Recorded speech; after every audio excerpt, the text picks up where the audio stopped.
اللہ تبارک و تعالیٰ کے ساتھ بندے کا جو رشتہ ہے وہ بندگی کا رشتہ ہے۔ اللہ تبارک و تعالیٰ اولاد سے پاک ہے، نکاح سے پاک ہے، شریک سے پاک ہے۔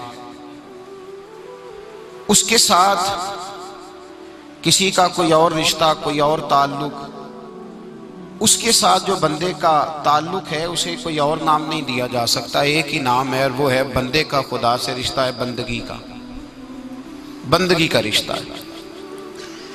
اور یہ اتنا باکمال رشتہ ہے، اتنا باکمال رشتہ ہے کہ میرے رسول پاک علیہ السلام نے اس لفظ کو اختیار نہیں فرمایا، حضور نے اس لفظ کو پسند فرمایا۔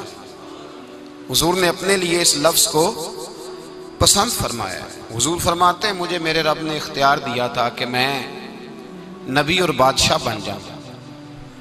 حضرت یوسف نبی بھی تھے، بادشاہ بھی تھے، حضرت سلیمان نبی بھی تھے، بادشاہ بھی تھے۔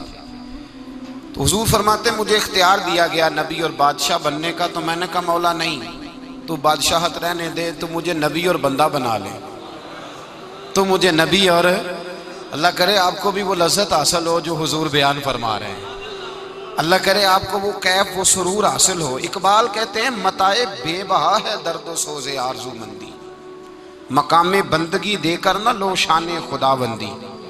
اقبال کہتے ہیں اگر ساری دنیا کی تجھے بادشاہی مل جائے تو ٹھوکر مار دینا، ساری دنیا کی بادشاہی سے بہتر ہے رب کا بندہ بن جانا۔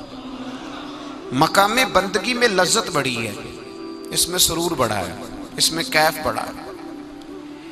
اللہ تبارک و تعالیٰ نے اپنی بندگی کی تڑپ رکھی ہے انسان کے وجود میں، بھوک لگتی ہے، پیاس لگتی ہے، نیند آتی ہے، یہ انسان کے وجود کی ضروریات ہے۔ اسی طرح اس کے وجود میں عبادت کی تڑپ پیدا ہوتی ہے۔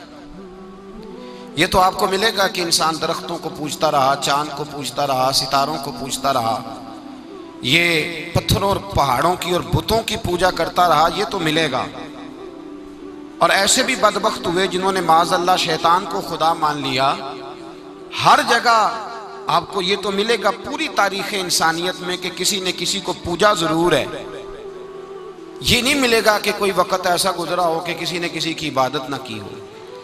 لوگ گمراہ ہوئے تو غلط جگہ پہ چلے گئے، لیکن بندگی کی لذت اور عبادت کا ذائقہ اللہ نے وجود میں رکھا ہوا ہے۔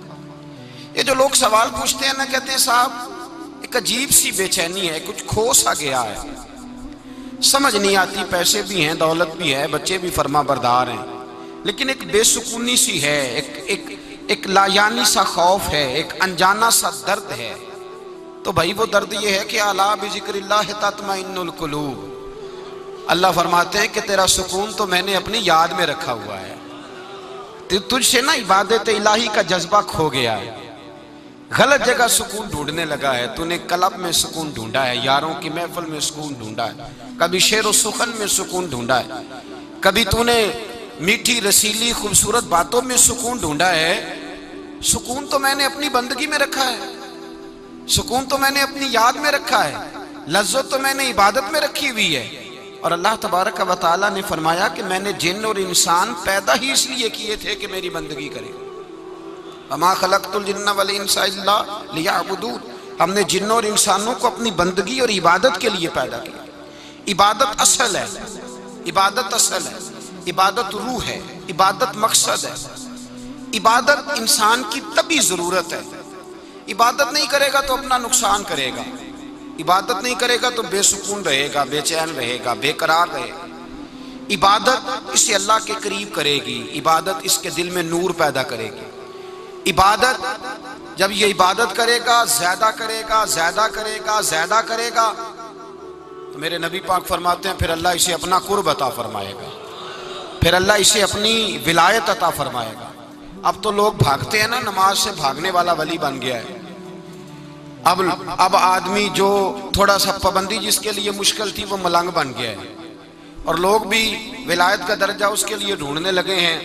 جو آدمی زیادہ تر مجذوب رہے، حالانکہ صوفیاء کہتے ہیں کہ مجذوب تو ولایت میں چھوٹا درجہ ہے، اس لیے کہ وہ تو صرف اپنے جو گئے، ولایت کا اعلیٰ درجہ تو وہ ہے جو اپنی بھی بات کرے اور مخلوق خدا کی رہنمائی بھی کرے، وہ بڑا درجہ۔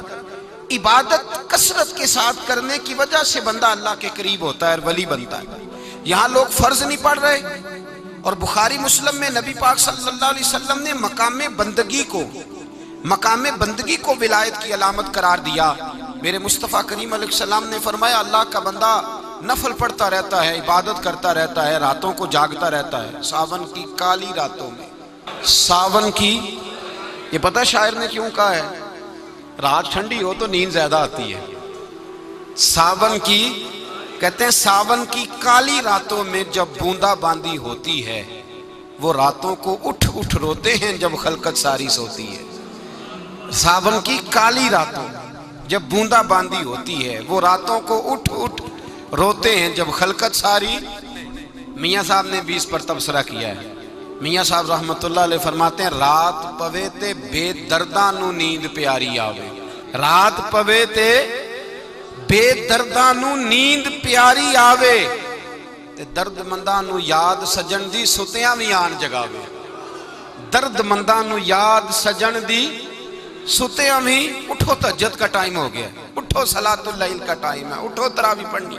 رات پوے تے بے درداں نو نیند پیاری آوے، درد منداں نو یاد سجن دی ستیاں وی آن جگاوے۔ میرے رسول پاک صلی اللہ تعالی علیہ وسلم فرماتے ہیں یاد رکھو، اللہ کا بندہ نفل پڑھ کے، صلاۃ اللیل پڑھ کے، اشراق پڑھ کے، اوابین پڑھ کے، نفل پڑھ کے اللہ کے قریب ہوتا ہے۔ اور رب فرماتا ہے جب میرا بندہ نفل پڑھ پڑھ کے میرے قریب ہوتا ہے، تو یہ بخاری مسلم ہے، بخاری مسلم۔ اگر کسی کے شرک کو غش آنے لگ جائے تو وہ بخاری مسلم جا کے پڑھے۔ اگر کسی کو دقت ہونے لگ جائے نا، پریشانی بڑی جلدی ہوتی ہے لوگوں کو، بخاری مسلم ہے۔ حضور صلی اللہ علیہ وسلم فرماتے ہیں، رب فرماتا ہے میرا بندہ جب کثرت سے نفل پڑھتا ہے تو میرے قریب ہو جاتا ہے، اتنا قریب ہوتا ہے کہ میں اپنے بندے کی زبان بن جاتا ہوں۔ کون کہہ رہا ہے؟ زبان کس کی بنتا ہے؟ بھائی ادھر فتویٰ دینا، ادھر نہ دینا، ادھر فتویٰ دینا۔ کہ میں اپنے بندے کی زبان بن جاتا ہوں جس سے وہ بولتا ہے، میں اپنے بندے کے کان بن جاتا ہوں جس سے وہ سنتا ہے، میں اپنے بندے کے ہاتھ بن جاتا ہوں جس سے وہ پکڑتا ہے، میں اپنے بندے کے پیر بن جاتا ہوں جس سے وہ چلتا ہے۔ پھر سنتا کس طرح ہے کہ مرید پاکستان میں پکارتا ہے تو غوث اعظم بغداد میں سنتے ہیں، پھر اس طرح سنتا ہے۔ پھر وہ بولتا کس طرح ہے کہ وہ حضرت ابراہیم خلیل اللہ کعبے کی چھت پہ چڑھ کے آواز دیتے ہیں تو اللہ روحوں تک آواز پہنچا دیتا ہے۔ پھر وہ پکڑتا کس طرح ہے، پکڑتا کس طرح ہے، ہاتھ کس طرح ڈالتا ہے کہ حضرت سعد بن ابی وقاص اللہ اکبر کا نعرہ لگا کے میدان میں کودتے ہیں، کافر قلعے کے اندر بند ہیں، ان کی دیواروں پہ بھی زلزلہ طاری ہو جاتا ہے۔ اور آپ فرماتے ہیں میں نے پکڑا ہے، اب میری پکڑ سے تم چھوٹ سکتے اب مشکل ہے۔ اور چلتا کس طرح سے ہے کہ حضرت حسن بصری رحمت اللہ تعالی علیہ فرماتے ہیں میں بغداد کے اس پیر کو بھی جانتا ہوں جو ہر روز عصر کی نماز مکے میں پڑھتے ہیں اور مغرب کی نماز مدینے میں آ کے پڑھتے ہیں، اس لیے کہ وہ قدم ان کے ہیں پر طاقت کس کی ہے؟ میں نے بخاری مسلم پیش کیا۔ لیکن یہ ملتا کسے ہے؟ کسے ملتا ہے؟ جو فجر کے وقت بھی کہے کہ میں کعبے پڑھ کے آیا ہوں، سویا رہے، زور کے وقت بھی لیٹا ہو، وہ کہتا ہے نہیں میں نے بیت المقدس میں پڑھی ہے، اور مغرب کا وقت ہو تو کہے نہیں میں تو پڑھ آیا ہوں جا کے حرم شریف میں۔ او خدا کے بندے، حضور نے فرمایا جو فرض کے علاوہ نفل کی کثرت کرے پھر اس کی مقام بندگی اس مقام کو پہنچ جاتی ہے کہ جو وہ کہہ دیتا ہے وہ ہو جاتا ہے، جو اس کے منہ سے نکل جاتا ہے رب ایسا کر دیتا ہے۔ یہ تب ہوتا ہے جب بندگی اسے نصیب ہو، جب وہ اللہ کا بندہ ہو۔ میں نے جو لفظ کہے تھے ان لفظوں کی تاثیر کو ذرا سمجھیے گا۔ بندے کا خدا سے رشتہ ہی بندگی کا ہے، بندے کا رشتہ ہی بندگی کا ہی تو رشتہ ہے۔ میرے نبی پاک صلی اللہ علیہ وسلم سے صحابہ نے کہا حضور کتنی کو بندگی کریں؟ بڑا پیارا لفظ ہے، حضور کتنی کو کریں؟ تو حضور نے فرمایا تو خلوص سے وضو کر، خلوص سے اللہ اکبر کہہ کے قیام باندھ، خلوص سے رکوع کر، عاجزی والا سجدہ کر۔ فرمایا 2 رکعتیں خلوص سے پڑھ تو صحیح، رب تیرے لیے جنت کا فیصلہ فرما دے گا۔ 2 تو پڑھ، 2 پڑھنے پہ اللہ جنت دے دے گا، پر پڑھ خلوص سے، پڑھ خلوص سے پڑھ۔ 2 رکعت بندگی نہیں کرتے لوگ، بڑا مشکل۔ میں نے ایسے لوگ بھی دیکھے ہیں محفل میں 2.5 گھنٹے بیٹھے ہیں، نماز کا وقت آیا تو نکل گئے۔ ایک صاحب تویز لینے آ گئے میرے پاس، پونا گھنٹہ انہوں نے اپنی بپتا سنائی، بڑا پریشان ہوں، بڑی تکلیف ہے، بھائی بھی لوٹ کے کھا گئے، بھتیجوں نے بھی ظلم کیے، پھر سسرال والوں نے بھی بڑا ستایا، فلانے نے بھی اس طرح کیا، دوست یار بھی سارے، بڑا الجھ گیا۔ ایسا تویز دیں کہ موج لگ جائے، فٹافٹ کریں۔ اتنی دیر میں عصر کا وقت ہو گیا۔ میں نے کہا آپ نے بات بڑی لمبی کر دی، تو آپ اس طرح کریں کہ نماز پڑھتے ہیں، نماز کے بعد تعویذ دیتا ہوں۔ میں اٹھ کے مسجد میں گیا، اور نماز کے بعد جب میں لوٹا تو وہ صاحب ہاتھ میں سگریٹ لیے نا، ہاتھ میں سگریٹ لیے مسجد کی دیوار کے ساتھ ٹہل رہے تھے، دیوار کے ساتھ ٹہل رہے۔ تو میں نے، مجھ سے کہنے لگے جی وہ تعویذ دے دیں، تو میں نے کہا نماز کیوں نہیں پڑھی، کیوں نہیں پڑھی؟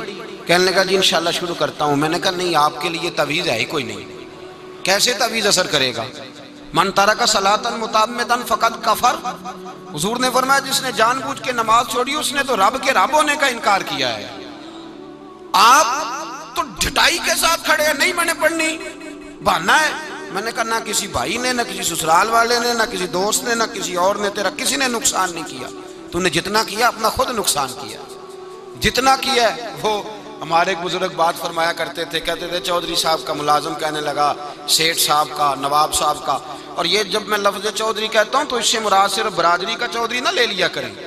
آج جس کے پاس پیسے آ جاتے ہیں وہی چودھری بن جاتا ہے، آج اس سے کوئی مخصوص برادری مراد نہیں ہوتی، یہ سمجھ لے۔ میں نے بڑے بڑے عجیب لوگ دیکھے، الا ماشاءاللہ۔ تو سیٹھ صاحب تھے، مالدار صاحب تھے، چودھری صاحب تھے، وہ باہر کھڑے تھے، تو ان کا ملازم کہنے لگا چودھری صاحب اجازت دیں تو نماز نہ پڑھ لوں؟ پڑھ لو۔ اب وہ نماز پڑھنے گیا تو کبھی کبھی نا نماز میں دل لگ جاتا ہے، اور کبھی کبھی ایسا ہوتا ہے، آپ کو محسوس ہوا ہوگا کہ مسجد سے نکلنے کو دل نہیں کرتا، سجدے سے سر اٹھانے کو دل، بولیے بولیے، دل نہیں کرتا۔ مجھے سوز دے، مجھے کسی شاعر نے کبھی، وہ بیٹھا تھا تخیل میں تو 2-4 شعر کہہ دیے تھے، کبھی اس نے کہہ دیے تھے، اس نے کہا تھا مجھے سوز دے، مجھے ساز دے، اور نیم شب کا نیاز دے، دم سجدہ خود کو میں توڑ دوں، مجھے ایسا ذوق نماز دے، دم سجدہ خود کو ہی توڑ دوں، مجھے ایسا ذوق نماز دے۔ تو دل نہیں کرتا نکلنے کو مسجد سے۔ سیٹھ صاحب پریشان ہو گئے، باہر کھڑے ہیں، سودے کا دھیان رکھا ہوا ہے، باہر گاڑی کی بیل بجاتے رہے، کوئی نہ آیا۔ بزرگ فرماتے ہیں جب تھک ہار گئے نا سیٹھ صاحب، تو دروازے کے آگے کھڑے ہو کے کہنے لگے اور تینوں کیڑا نہیں پیا باہر آن دیندا، تینوں کیڑا نہیں؟ تو بندہ بڑا سیانا تھا، کہندا مینوں وہ نہیں باہر آن دیندا جڑا تینوں اندر نہیں پیا آن دیندا، جڑا تینوں اندر نہیں نہ پیا آن دیندا او مینوں۔ ملا رومی نے اس کا جواب دیا ہے۔ ملا رومی رحمت اللہ تعالیٰ علیہ فرماتے ہیں تو نہ سمجھا کر کہ میں نماز نہیں پڑھتا تو پھر بھی مالدار ہوں، میں مسجد نہیں جاتا تو پھر بھی میں جائیداد والا ہوں، میں کچھ بھی نہیں، میں نہیں سجدہ کرتا تو پھر بھی میرے بڑے بارے نیارے ہیں۔ ملا رومی رحمت اللہ علیہ فرماتے ہیں مالک سزا دیتا ہے، اللہ سزا دیتا ہے، سزا۔ حضور کیا فرمایا؟ پیسے دے کے، اولاد دے کے، جائیداد دے کے، کہتا یہ سارا کچھ لے، باہر نکل جا، میرے گھر نہ آنا، نکل جا یہاں سے میرے گھر۔ اسے سجدے کی توفیق اگر اللہ نہیں نہ دیتا تو سمجھا ہی نہیں، یہ تو سزا ہے رب کریم۔ اس نے تجھے سارا کچھ دے کے اپنے گھر سے نکال دیا کہ نکل جا، نکل جا، کوئی شے نہیں۔ اور جسے کچھ بھی نہیں دیا، حضرت بلال حبشی رضی اللہ تعالیٰ عنہ، حضور آئے معراج سے واپس تو میرے مصطفیٰ کریم نے فرمایا بلال تو کون سا عمل کرتا ہے، کون سا عمل کرتا ہے کہ میں نے جنت میں تیرے چلنے کی آواز سنی ہے؟ تو حضرت بلال حبشی رضی اللہ تعالیٰ عنہ رو پڑے، کہنے لگے محبوبہ میرا کوئی عمل آپ کی آنکھوں سے اوجھل تو ہے نہیں، حضور بس ایک میرے اندر ہے بات جو میں نے پکی کی ہوئی ہے۔ محبوب نے فرمایا وہ کیا؟ عرض کی یا رسول اللہ میں جب بھی وضو کرتا ہوں 2 رکعت نفل ضرور پڑھتا ہوں، 2 رکعت۔ اور سن لے حضور نے کیا فرمایا، فرمایا تیرے ان 2 رکعتوں کی برکت سے جو تو وضو کے ساتھ پڑھتا ہے، تو زمین پہ چلتا ہے پر تیرے چلنے کی آواز جنت میں بھی سنائی دیتی ہے۔ تو بلندی تو بھئی عروج تو عبادت سے ملے گا، عروج تو ریاضت سے ملے گا۔ اور اگر عبادت ہی تیرے اوپر بوجھ ہے، نماز تیرے لیے مشکل ہے، سجدہ تیرے لیے کٹھن، تم اپنے آپ کو مشکل محسوس کرتا ہے، تو پھر کس طرح تیرا خدا سے رشتہ قائم ہوگا؟ مقام بندگی کی تو لذت ہے۔ حضرت یوسف بن عبداللہ بن عبد السلام، یہ حضرت عبداللہ بن سلام کے بیٹے تھے، یہ کہتے ہیں کہ میرے والد حضرت عبداللہ بن سلام حضور کے صحابی تھے، اور حضرت ابو دردہ ان کا آپس میں بڑا دوستانہ تھا۔ کہتے ہیں میں ملنے چلا گیا حضرت سیدنا ابو دردہ بیمار تھے، تیمارداری کرنے گیا۔ کہتے ہیں میں جب گیا تو مجھ سے کہنے لگے بھتیجے تو کیسے آ گیا؟ میں نے کہا آپ کا اور میرے ابا جی کا یارانہ بڑا تھا، دوستی نبھانے آیا ہوں، تو آپ پر آخری وقت تھا، نزع کا عالم تھا، میں نے کہا کوئی نصیحت کریں۔ تو حضرت ابو دردہ کہنے لگے بیٹا مجھ پر وہ وقت ہے کہ بہت بڑا جھوٹا بھی اس وقت میں سچ ہی بولتا ہے، اس وقت میں سچ بولتا ہے، سچ۔ آپ فرمانے لگے میں رسول اللہ کا غلام رہا ہوں، ابو بکر صدیق کا مشیر رہا ہوں، فاروق اعظم کا مشیر رہا ہوں، میں نے صحابہ کے ساتھ وقت گزارا ہے، جاتے جاتے تجھے نصیحت کر رہا ہوں پلے سے باندھ لینا۔ حضرت یوسف بن عبداللہ بن سلام کہنے لگے حضور کہیے۔ فرمانے لگے بیٹا سجدہ کبھی نہ چھوڑنا، سجدہ نہ چھوڑنا۔ حضور کیا ملتا ہے؟ فرمایا میں نے اپنے نبی سے سنا ہے کہ بندہ رب کے سب سے زیادہ قریب اس وقت ہوتا ہے جب اس نے اپنا سر سجدے میں رکھا ہوتا ہے، اللہ کے قریب ہوتا ہے۔ کہاں ہوتا ہے؟ بول کے بتائیے، اس بات کو سمجھیے۔ فرمایا جب کسی نے سر رکھا ہو نا سجدے میں، مٹی پہ، صف پہ، سیمٹ پہ، اس نے مسجد میں سر سجدے میں رکھا ہو تو یہ سر اس نے سجدے میں نہیں رکھا ہوا، یہ تو اس کا رب کے قریب چلا گیا سر۔ بندے کا اللہ سے قرب کہاں ہوتا ہے؟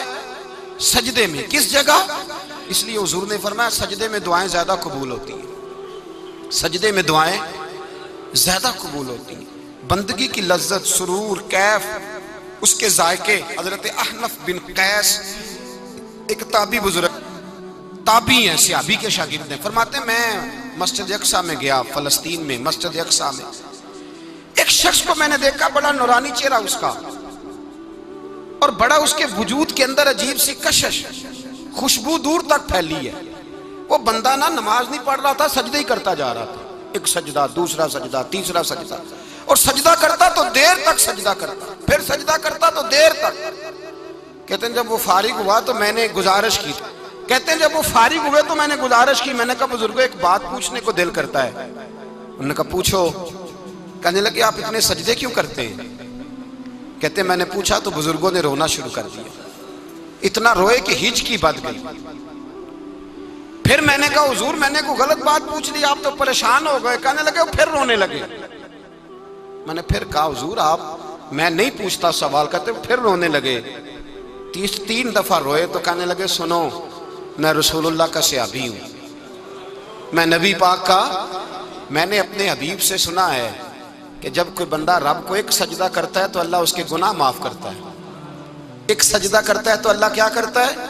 بولیے، اللہ گناہ بھی معاف کرتا ہے، رب اسے نیکی بھی عطا کرتا ہے، اور اپنی بارگاہ میں اس کا درجہ بھی بلند فرماتا ہے۔ ایک سجدہ اور 3 فائدے، گناہ بھی معاف ہوئے، نیکی بھی ملی، اور درجہ بھی بلند ہوا۔ کہتے ہیں یہ کہہ کے بزرگ پھر رونے لگے۔ جب وہ خاموش ہوئے تو میں نے کہا حضور اگر ناراض نہ ہوں تو مجھ پر تو کیفیت ہی عجیب طاری ہو گئی ہے، آپ کے اس رنگ نے میرا بھی رنگ بدل دیا ہے، پوچھ سکتا ہوں آپ کون ہیں؟ پوچھ سکتا ہوں آپ کون ہیں؟ کہتے جب میں نے سوال کیا تو انہوں نے پھر آنسو پوچھے، کہنے لگے میں رسول اللہ کا نوکر ابو ذر غفاری ہوں، میں ابو ذر غفاری ہوں، میں اپنی زندگی سجدے میں بتانا چاہتا ہوں، میں وقت اللہ کے حضور سجدہ کر۔ ہمارے ہاں میں نے اس دن بھی کہا تھا، ہمارے ہاں لوگوں نے بہانہ بنا لیا ہے حضور بخشوا دیں گے، محفل نعت 6 گھنٹے کی، نماز 5 منٹ کی، حضور بخشوا دیں گے۔ سنو نا جنہیں حضور بخشوا رہے ہیں، حضور انہیں بتا کیا رہے ہیں؟ حضور انہیں بتا کیا رہے ہیں؟ اللہ اکبر، کیا انداز ہے۔ حضرت ربیعہ بن کعب کہتے ہیں میں حضور کو وضو کرایا کرتا تھا، بخاری مسلم میں۔ ایک دن حضور نے فرمایا سل یا ربیعہ، ربیعہ کچھ مانگ لو، تو کہتے ہیں میں نے مانگا تو پھر میں نے بھی وہ چیز مانگی جو سب سے قیمتی تھی۔ میں نے کہا حضور جنت میں وہ والا مکان چاہیے جس کی دیوار کے دوسری جانب آپ کا حجرہ انور ہو، جس کی دوسری سائڈ پہ آپ کا گھر ہو، تو اڈی میری کاند سانجی ہو گئی، وہ والا مکان چاہیے۔ تو نبی پاک نے فرمایا جا تجھے دیا، جا تجھے، بولیے جا تجھے، کمال ہو گئی، جا تجھے دیا۔ کون دیتا ہے؟ دینے کو منہ چاہیے، دینے والا ہے سچا ہمارا، میں جا تجھے دیا۔ ایک میری بات یاد رکھنا حضور کیا فرمایا اپنی زندگی میں سجدے زیادہ کرنا. کیا زیادہ کرنا؟ چلو سارے بولے ایک دفعہ, کیا کرا؟ کیا زیادہ کرنے؟ تو حضور بھی فرماتے ہیں میرا جنت میں پڑوسی وہ ہوگا جو سجدے زیادہ کر کے آئے گا. تو میرے بھائی اگر تو سجدہ ہی نہیں کرتا, تو اس لذت سے ہی ناشنا ہے, نماز جلدی کی, باقی سارے کام لیٹ کے, مسجدوں میں بیٹھے ہیں لوگ, خوش گپیاں چل رہی ہیں, بڑے بڑی لمبی, نماز کا وقت آیا تو چھوٹی ہو گئی, فٹافٹ کرو. نماز, عبادت, ریاضت, یہ تو بندے کو اللہ کے قریب. حضرت عبداللہ بن جعفر, حضرت جعفر طیار کے بیٹے تھے, نبی پاک کی پھپھی کے بیٹے تھے حضرت زبیر بن عوام رضی اللہ تعالیٰ, وہ انتقال کر گئے. ان کا جب وصال ہوا تو 10 لاکھ دینار کا قرضہ تھا ان پر, اور جو زمین انہوں نے چھوڑی وہ زمین بنجر تھی. لو سن لے, جن پر قرضہ چڑھا ہوا ہے وہ نسخہ بھی سن لے.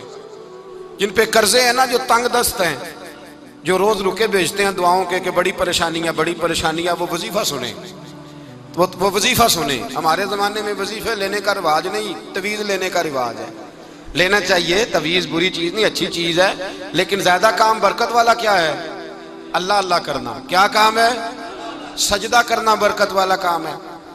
حضرت عبداللہ بن جعفر طیار کہتے ہیں میں نے قرضہ لینا تھا زبیر بن عوام سے, وہ وصال کر گئے. میں ان کے بیٹے کے پاس گیا, عبداللہ بن زبیر کے پاس. میں نے کہا پیسے لینے تھے. کہا بالکل لینے ہیں. میرے ابا جی مجھے وصیت کر کے گئے, لکھ کے گئے کہ یہ پیسے دینے, اور وہ یہ لکھ کے گئے ہیں, میں زندگی بھر کوشش کرتا رہا ہوں, ادا نہیں ہو سکے. بیٹا تیری ذمہ داری ہے میرے قرضے ادا کرنا. عبداللہ بن زبیر رضی اللہ تعالیٰ عنہ کہنے لگے میں انشاءاللہ آپ کی رقم دے دوں گا. تو عبداللہ بن جعفر طیار کہنے لگے بھائی ہم دونوں آپس میں ہیں, کوئی شے نہیں چھوڑ کے گئے آپ کے ابا جی, کوئی چیز نہیں. توجہ ہے میری بات پر؟ یہ صحابہ کا ذرا انداز دیکھیے گا بندگی کا, کوئی چیز نہیں چھوڑی. تو حضرت زبیر بن عوام کہنے لگے ایک زمین کا ٹکڑا ہے, وہ بھی بنجر ہے, اس میں بھی کوئی کھیتی نہیں اگتی, سبزہ نہیں ہوتا, بنجر ہے, پانی کوئی نہیں, اور وہ اتنی خشک ریتلی زمین ہے کہ بڑا مشکل کام ہے وہاں سیراب کرنا, بے آباد زمین ہے. حضرت سیدنا عبداللہ بن جعفر کہنے لگے تو اس طرح کر, وہ مجھے ساری نہ دے, اس میں سے تھوڑی سی مجھے دے دے, میں 10 لاکھ دینار کے عوض وہی رکھ لیتا, تیرے باپ کا قرضہ ادا ہو گیا, دے تو صحیح. انہوں نے کہا آپ کیا کریں گے, وہ تو کسی کام کی نہیں, چند کوڑیوں کی بھی نہیں. فرمایا مجھے دے دو, میں جانوں اور میرا کام جانے. او بھائی یہ تھے بندگی والے لوگ, یہ تھے جن کا رب سے رشتہ ہے, جنہوں نے حضور کے صلی اللہ علیہ وسلم کے پاس بیٹھ کر بندگی سیکھی تھی. کہتے زمین کا ٹکڑا لے لیا, بنجر بے آباد ریتلی زمین, جب میرے حصے میں آئی پہلے دن اپنے غلام سے کہنے لگے جو جگہ تجھے زیادہ سخت لگتی ہے نا وہاں میرا مصلی بچھا دے, جو تجھے زیادہ بنجر بے آباد لگتی ہے وہاں مصلی بچھا. غلام نے مصلی بچھایا تو عبداللہ بن جعفر نے اللہ اکبر کہہ کے نیت باندھی. یہ حضرت جعفر طیار کے بیٹے ہیں, حضرت علی کے بھتیجے, انہوں نے نیت باندھی نماز کی, سر سجدے میں رکھا, رونے لگے, کہنے لگے اللہ میں بھی تیرا بندہ اور جس سے لینے تھے وہ بھی تیرا بندہ, خدا بندہ ہمارے درمیان مہربانی فرما, کرم نوازی کر, رحمت کا فیصلہ فرما. اتنا روئے کہ مصلی بھیگ گیا. کہتے اتنا تڑپ رہے تھے کہ صحابہ اکٹھے ہو گئے ان کے گرد, مصلی بھیگ گیا. جب بھیگا ہوا مصلی نماز مکمل کر کے اٹھایا نا, کہتے مصلی اٹھایا تو نیچے سے اللہ نے پانی کا چشمہ جاری فرما دیا, اللہ نے پانی کا چشمہ جاری کر دیا. فرمایا بناؤ حوض, کرو کھیتیاں سیراب. فرماتے ہیں جہاں ایک درخت نہیں اگتا تھا اللہ نے پورا باغ اگا دیا, جہاں ایک پھل نہیں ہوتا تھا وہاں عالی شان پھل لگ گئے, قرضے بھی ادا ہوئے. حضرت زبیر بن عوام کے بچوں کے پاس مال دولت بھی بچ گیا. لوگ جب کہتے ہیں یہ ساری کس چیز کی برکت ہے, اور فرماتے یہ ساری سجدوں کی برکت ہے, یہ رب کی بندگی کی برکت ہے جی, اس کی بارگاہ میں نماز پڑھنے کی. مسلمان توجہ نہیں کرتا, توجہ نہیں. جاگ رہے ہیں آپ حضرات؟ یہاں کوئی حکومت اعلان کرے نا کہ ہر نماز کے بعد 500 روپیہ, کتنا جی؟ میرے خیال کسی بھی نہیں ہونا مسجد جی, آؤں گے کہ نہیں؟ نہیں تھوڑے جے بول دے ہو, جیڑے نہیں بول دے ہونا تو بالکل ہی نہیں نہ ہونا, ہونا پکا پتہ لگ.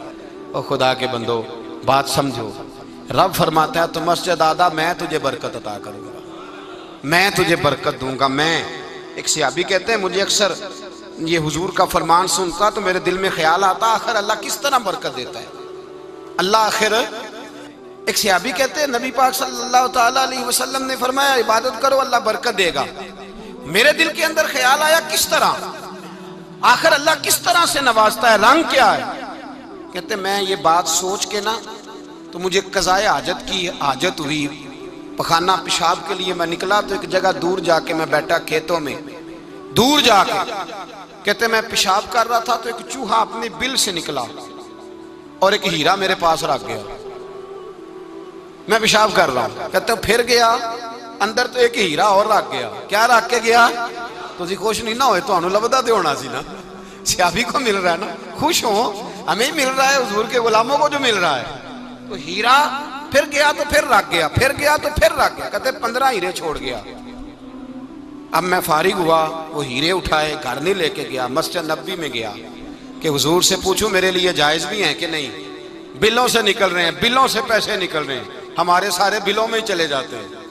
بلوں سے پیسے آ رہے ہیں صحابہ کو, برکت دیکھیں عبادت, بلوں سے پیسے آ رہے ہیں. بل سے فرماتے ہیں میں وہ ہیرے اٹھائے تو در رسول پہ, جب میں نے پہلا قدم رکھا نا مسجد نبوی میں تو مجھے بتانا نہیں پڑا, میرے مصطفیٰ نے میرا چہرہ دیکھا اور مسکرا کے فرمایا پتہ چلا ہے اللہ کس طرح نوازتا ہے, خبر ہوئی ہے اللہ کس طرح نوازتا ہے. فرمایا رب کی بارگاہ میں جھکے رہو, وہ تمہیں وہاں سے دے گا تمہارا گمان بھی نہیں گیا ہوگا. اس کے حضور تو آؤ, اس کی جانب تو توجہ کرو. بندگی کی اپنی ایک لذت ہے, سجدے کا اپنا ایک ذائقہ ہے. اگر آپ نبی کریم سید عالم صلی اللہ تعالیٰ علیہ وسلم کی عبادات کو ملاحظہ کریں نا تو سرکار کی زندگی میں کثرت ہے عبادت کی. اعلان نبوت سے پہلے کتنے کتنے مہینے حضور غار حرا میں عبادت کرتے, تنے تنہا.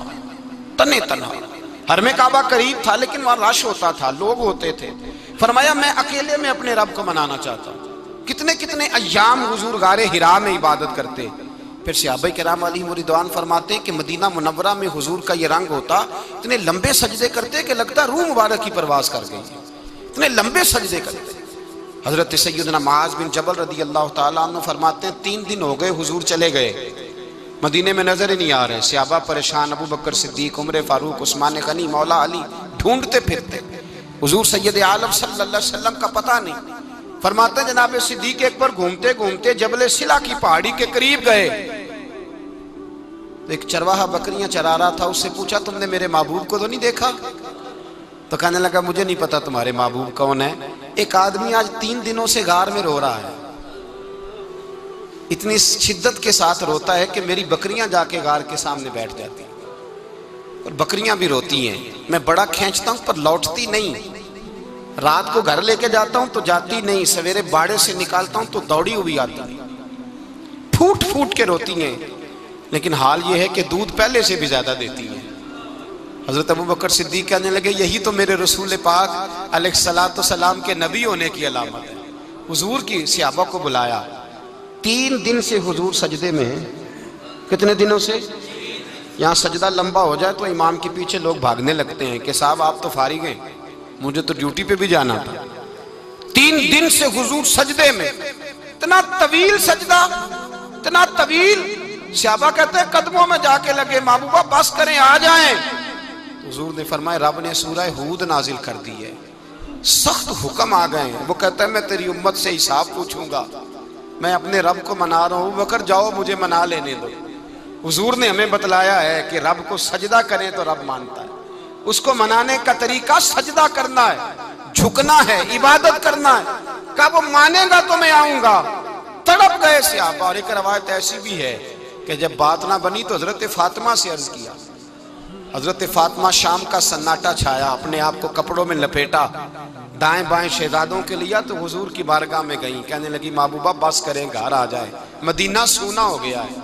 مسجد نبی کی دیواریں بھی روتی ہیں, یا رسول اللہ ستون مجھ سے آپ کا پوچھتے ہیں گھر آئیں. نبی پاک نے فرمایا فاطمہ تو بھی دعا کر, میں بھی دعا کرتا ہوں. حضرت فاطمہ بھی ساتھ والے کونے میں سجدے میں گر گئیں. پھر دعا ہوئی, پھر التجا ہوئی.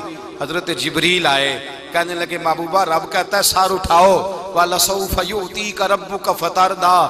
اللہ فرماتا ہے میں آپ کو اتنا دوں گا کہ آپ مجھ سے راضی ہو جائیں. تو حضور تو سجدے کے عالم میں. حضرت سیدنا عبد الرحمن ابن عوف کہتے ہیں میں حضور کے ساتھ تھا. ہم مسجد نبی سے نکلے تو سامنے ایک باغ آیا. حضور فٹافٹ گئے اور باغ میں سر سجدے میں رکھ دیا. دیر تک حضور نے سجدہ کیا, اتنا لمبا کہ جیسے کسی کی روح پرواز کر گئی.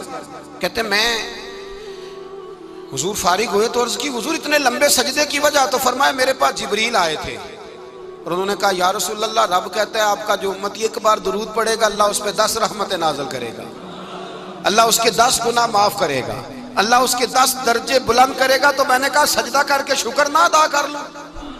اس بات پر میں سجدہ کرنے لگ گیا. اس بات پر ایک دوست کے ہاں بیٹا ہوا, مجھے کہنے لگے مبارک ہو بھتیجا آیا ہے. میں نے کہا خیر مبارک. بڑے عرصے کے بعد اللہ نے نوازا, نے 5 کلو مٹھائی بھیجی آپ کی جانب, دوستوں کو کھلا دیجیے گا. میں نے کہا اور کتنی بانٹی ہے؟ کہنے لگے منوں کے حساب سے. باقی معاملات کیسے؟ کہنے لگے کیا بات ہے, غریبوں کو, مسکینوں کو, لاچاروں کو, سب کو دیا ہے. تو میں نے کہا نفل کتنے پڑے؟ کہنے لگا ٹائم نکالتا ہوں. میں ٹائم بیٹا کس نے دیا؟ شکر کس کا ادا کرنا تھا؟ بھئی یہاں حال یہ ہے ہمارا کہ ہمیں 2 رکھتے تھوڑی مشکل ہیں. اگر کہا جائے کہ 25 من مٹھائی تقسیم کرنی ہے تو وہ آسان ہے. ہم نے اپنے لیے عبادت کو, ریاضت کو بوجھ سا بنا لیا. اس کو اتاریں, کچھ بھی مشکل نہیں. رب کی بارگاہ میں جتنا بندہ جھکتا جاتا ہے اتنا ہی اللہ اسے اور عزت عطا کرتا جاتا ہے. بزرگوں سے کسی نے پوچھا تھا کہ میری اللہ قبول بھی ہے کہ نہیں؟ تو وہ کہنے لگے رب کو تیری پہلا سجدہ قبول تھا تو تب اس نے دوسرے کی توفیق دی تھی. اسے تیری فجر قبول تھی تو تجھے زور پڑھنے کی توفیق دی. اس نے تیرا پہلا روزہ قبول کیا تو دوسرا رکھنے کا موقع دیا. یہ علامت قبولیت. میرے محبوب نے فرمایا بندگی کرو, اس کے حضور آؤ. کبھی کا صلاۃ اللیل پڑھو, کبھی کا تہجد پڑھو, کبھی کا اشراق پڑھو, کبھی کا چاشت پڑھو, کبھی کا اوابین پڑھو. اور میرے مصطفیٰ نے فرمایا ہو سکے تو اٹھ کے تہجد پڑھو, باقی نمازوں پہ رب تمہیں ثواب دے گا. اگر تہجد پڑھو گے تو رب تمہاری طرف دیکھ کے مسکرائے گا. جو اس کی شان کے لائق ہے وہ مسکرائے گا. مصلی آباد کریں. مصلی آباد کرنے سے روحانی زندگی آباد رہے گی, من کے اندھیرے دور ہوں گے, روح کی کساوتیں دور ہوں گی. انسان اللہ سے جڑا ہوتا ہے تو اس کی بندوں کی جانب توجہ ہی کم جاتی ہے. حسد کون کر رہا ہے, مخالفت کون کر رہا ہے, جھگڑا کون کر رہا ہے, بغض کون پیدا کر رہا ہے, ان چیزوں سے وہ ویسے ہی بچا رہتا ہے. میرے محبوب پاک سید عالم صلی اللہ علیہ وسلم کثرت سے سجدہ کرتے. پتہ ہے قیامت کے دن حضور شفاعت کس طرح کریں گے؟ کس طرح جی؟ سجدہ کر کے. 4 سجدے کریں گے حضور. توجہ ہے میری بات پر؟ بخاری مسلم میں موجود ہے. صحابہ کرام فرماتے ہیں حضور نے فرمایا جب امتیں پریشان ہو کے نبیوں کے پاس جائیں گی تو پھر میرے پاس آئیں گی. جب میرے پاس آئیں گی تو میں سجدہ کروں گا اور خدا سے کہوں گا یا اللہ ان کا حساب تو شروع کر. فرمایا میرے ایک سجدے سے اللہ حساب شروع کرے گا. پھر میرے غلام رہ جائیں گے جنہوں نے بہانے بنائے ہوں گے, نماز پڑھی ہوگی, یہ بہانہ ہے خدا کی رحمت حاصل کرنے کا. جن کے پاس تو کچھ ہوگا وہ تو اس بہانے کے سبب چلے گئے, گناہگار رہ گئے. تڑپ کے کہیں گے محبوبہ ہم کیا کریں؟ تو حضور فرماتے ہیں میں لمبا سجدہ کروں گا. کیا کروں گا؟ بول کے بتائیے. لمبا سجدہ کروں گا. فرماتے ہیں میں لمبا سجدہ جب کروں گا تو رب لمبے سجدے کے بعد فرمائے گا محبوب سر اٹھائیے, آپ مانگیے میں عطا کرتا ہوں, آپ سوال کیجئے میں دیتا ہوں, آپ سفارش کیجئے میں قبول کرتا ہوں. تو میں اللہ میرے گناہگاروں کو بخش دے. رب کہے گا جس کے دل میں رائی کے دانے کے برابر ایمان ہے اسے لے جائیے, لے جائیے, لے جائیے اسے. ایک حدیث میں ہے جس کے دل میں جو کے دانے کے برابر ایمان ہے لے جائیے. حضور فرماتے ہیں ان کو جنت میں بھیج کے میں پھر سجدے میں گر جاؤں گا. لمبا سجدہ. تیسرا سجدہ, اے اللہ مہربانی کا رحمت فرما. اللہ کہے گا محبوب سر اٹھاؤ, جو مانگو گے میں دوں گا. یا اللہ اور فضل کر. جس کے دل میں رائی کے دانے سے بھی کم ایمان ہے محبوب اسے بھی جنت میں لے جاؤ. حضور فرماتے ہیں میں اور سجدہ کروں گا, پھر جس کے دل میں اس سے بھی کم ایمان ہوگا اسے بھی لے جاؤں گا. صبح قیامت میرے مصطفیٰ کریم علیہ السلام امت بھی سجدہ کر کے بخشوائیں گے. جب حضور سجدے کر رہے ہیں تو امت کیوں نہیں کر رہی؟ حضور سجدے کر کے بخشوائیں گے, امت سجدہ ہی نہیں کر رہی, توجہ ہی نہیں کر رہی. میرے بھائی سجدے کی اتنی کیفیت ہے, عبادت کی اتنی لذت ہے کہ حضرت عائشہ فرماتی ہیں تیز آندھی آتی تو حضور نماز پڑھنے لگتے, تیز آندھی آتی تو نماز پڑھتے, بارش نہ ہوتی تو نماز پڑھتے, بارشیں زیادہ ہوتی تو نماز پڑھتے، سورج گرہن ہوتا تو حضور نماز پڑھتے، چاند گرہن ہوتا تو نبی پاک، بلکہ حضرت عائشہ کہتی ہیں گرہن لگا چاند کو تو حضور نے فٹافٹ سر سجدے میں رکھ دیا، اور نماز کے بعد حضور رونے لگے، کہنے لگے اے اللہ تو نے کہا نہیں تھا کہ میں تیری موجودگی میں انہیں عذاب نہیں دوں گا؟ اللہ درگزر کر اپنے بندوں سے، رحمت فرما، کرم نوازی فرما۔ فرمایا ہر موقع پر حضور نماز پڑھتے۔ سیدہ عائشہ صدیقہ فرماتے ہیں کبھی کبھی میرے بستر نور میں حضور ہوتے، فرماتے ابو بکر کی بیٹی تو اجازت دے تو رب کو راضی نہ کر لوں؟ میں کہتی میری کیا جرت ہے، تو حضور نماز کی نیت باندھتے۔ بخاری مسلم میں لفظ ہیں، حضرت عائشہ کہتی ہیں حضور اتنی لمبی نماز پڑھتے کہ قدموں میں ورم آ جاتا، اتنی لمبی بندگی فرماتے کہ قدم مبارک سوج جاتے، ورم آتا۔ میں عرض کرتی حضور آپ کی برکت سے اللہ اگلے پچھلوں کو معاف کرے گا، آپ اتنی آہوزاری کیوں کرتے ہیں؟ اللہ نے آپ کو محبوب بنایا ہے، شفاعت کا حق دیا ہے، سب سے اعلیٰ امت دی، حضور اتنی آہوزاری؟ تو حضور فرماتے عائشہ تو نے بتایا نا رب نے مجھے بڑا دیا ہے، افلا اکون عبدا شکورا، اب میں رب کا شکریہ ادا نہ کروں؟ میں لمبی نمازیں پڑھ کے اس کا شکریہ ادا کرتا ہوں، اس کی بارگاہ میں حاضر ہوتا ہوں۔ میرے بھائی نماز نہیں تو انسان کاہے کا، سجدہ نہیں تو اس نے زندگی کہاں بتا دی؟ اگر اللہ کی بارگاہ میں ایک صحابی نے سر سجدے میں رکھا تو ماتھے پہ مٹی لگ گئی، وہ جھاڑنے لگے، میرے قریب نے فرمایا نہ جھاڑ، جب تک سجدے کی مٹی پیشانی پہ رہتی ہے اللہ کے فرشتے درود پڑھتے رہتے ہیں، اسے رہنے دو، یہ تو لذت ہے۔ عزت والا وہ ہے جو مالک کی بارگاہ میں۔ حضرت صلہ بن اشیم کے بارے میں صحابہ کہتے ہیں بڑے عبادت گزار تھے، نیک تھے۔ حضرت انس بن مالک کہتے ہیں ہم نوجوانوں کا دل کیا کہ ذرا اس صحابی کی عبادت کا تو پتہ کریں کس طرح کی ہے، عبادت کا تو پتہ کریں۔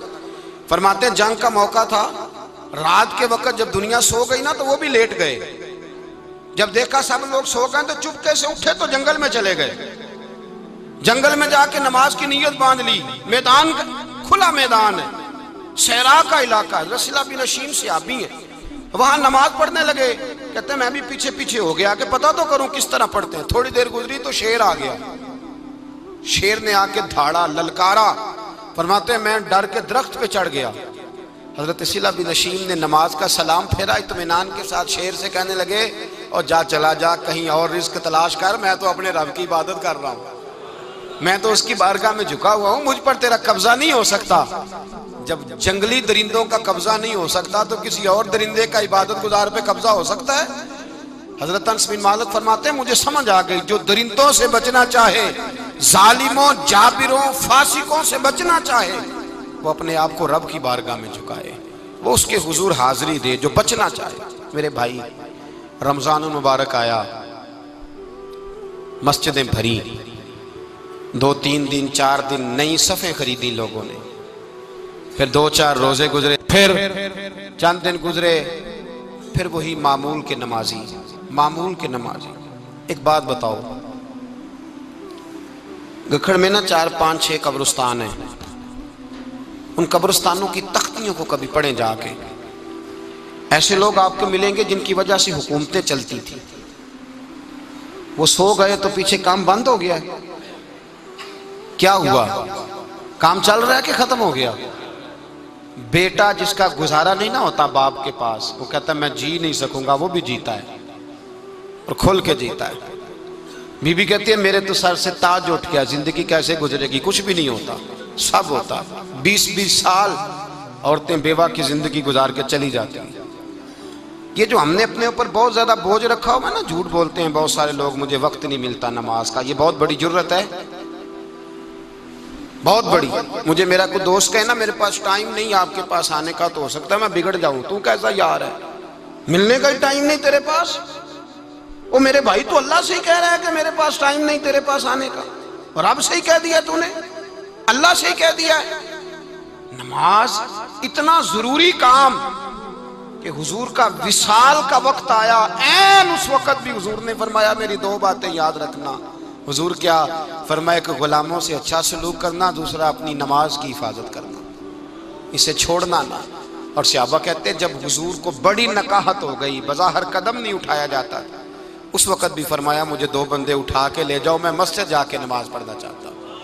نماز اتنا بڑا کام کہ حضور نے فرمایا جو کھڑے ہو کے نہ پڑھ سکے بیٹھ کے پڑھے، بیٹھ کے نہ پڑھ سکے لیٹ کے پڑھے، لیٹ کے نہ پڑھ سکے اشارے سے پڑھے. چھٹی کسی کو دی ہم نے خود ہی چھٹی کر لی ہے, خود ہی. اور یہ یاد رکھیں پکی بات ہے, قبر میں نہ بیٹا آئے گا نہ بیٹی آئے گی. میں بچوں کے لیے کر رہا ہوں, جھوٹ ہے سارا. رجسٹریاں ساری اپنے نام رکھی ہوئی ہیں, بینک بیلنس اپنے نام. بچے تو منتیں کرتے ہیں کہ چلو تھوڑے ہی دو میں کاروبار کر لوں, کوئی نہیں, قریب بھی نہیں آنے دیتے. جھوٹ بولتے ہیں بچوں کے نام پہ. ہر شے پکی کی ہوئی اپنے نام, اپنی مرضی سے خرچ کرتے ہیں, اپنی مرضی کو دیتے ہیں جس کو دینا ہوتا ہے. بلکہ بہت سارے تو ناانصافی بھی کرتے ہیں. او بھائی سمجھ لیں اس بات کو, پرکھیں, اپنے لیے کچھ کر کے جائیں. اگر خدا سے بندگی کا رشتہ ہو, مولا علی شیر خدا پتہ کیا فرمایا کرتے تھے؟ حضرت علی فرمایا کرتے تھے میں نے تو دعا کی ہے خدا بندہ جنت میں بھی نماز کی توفیق دینا. اگر نماز نہ ہوئی تو جنت میں دل کیسے لگے گا؟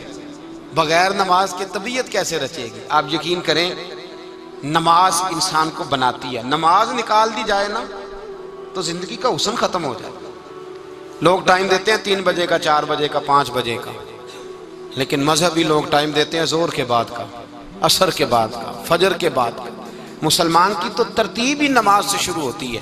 میرے نبی پاک علیہ الصلوۃ والسلام نماز کب فرض ہوئی؟ معراج کی رات. کب فرض ہوئی جی؟ لیکن حضور جب گئے نا حرم شریف, یہاں بھی نماز پڑھا کے گئے. لینے جا رہے تھے نماز, لیکن مسجد اقصیٰ میں بھی 2 رکعتیں پڑھا کے گئے. ابھی نماز آنی تھی, حضور اس سے پہلے نمازیں پڑھا رہے ہیں. تو نماز کا تو رشتہ ہے, نماز سے تو تعلق ہے. نماز حضرت سعید بن مسیب رضی اللہ تعالیٰ عنہ فرماتے یزید کی فوجوں نے جب مدینے پہ حملہ کیا تو انہوں نے گھوڑے باندھ دیے مسجد نبوی میں, 3 دن تک نماز نہ ہونے دی. معاذ اللہ. فرماتے ہیں میں دیوانہ بن کے حضور کی قبر کے پاس بیٹھ گیا. میں دیوانہ بن گیا کہ وہ مجھے پاگل اور دیوانہ سمجھ کے چھوڑ دیں. فرماتے ہیں قسم اللہ کی عزت کی, جب نماز کا وقت آتا تھا حضور کی قبر سے اذان کی آواز آتی, قبر انور سے جماعت کرانے کی آواز آتی تھی, قبر کے اندر سے. گویا میرے مصطفیٰ, شاید اسی لیے حضور نے 2 غلاموں کو ساتھ رکھا ہے, اذان بھی ہوتی رہے جماعت بھی ہوتی رہے. حضور تو اندر بھی جماعتیں کرا رہے ہو بھائی, وہاں بھی جماعتیں ہو رہی ہیں, اور تو یہاں نماز نہیں پڑھ رہا اور بہانہ بنا کے کھڑا ہے بہانہ بنا کے. نہ ایسا کر. رمضان المبارک کا 3را جمعہ ہے, عشرہ شروع ہونے والا ہے. کوشش یہ کریں جو تراویحاں چھوڑ رہے ہیں نا, اور مہربانی کریں آج سے شروع کریں. تھوڑا وقت رہ گیا, آج سے شروع کریں. طاق راتیں کھل کے عبادت کریں, یہ رب کو منانے کے دن ہے. حضرت عائشہ کہتی تھی حضور ہمیں جگا کے کہا کرتے تھے اٹھو, یہ سونے کی راتیں نہیں, ان راتوں میں اٹھیں, عبادت کریں, قرآن شریف پڑھیں. بڑا وقت ہے سونے کو, بڑا سو لیا. ان راتوں کو بیدار رہ کے گزاریں. اگر آپ 20 تراویحاں پڑھیں گے تو بتائیں کتنا کرم ہوگا اللہ تعالیٰ. اور پھر اس کے ساتھ اگر استغفار پڑھیں, اور ان 10 دنوں کا وظیفہ یہ ہے اللہم انکا عفو تحب العفو فاعف عنا یا غفور یا غفور یا غفور. اس وظیفے کو زیادہ جو یہ نہیں پڑھ سکتے وہ صرف اتنا پڑھیں استغفر اللہ استغفر اللہ.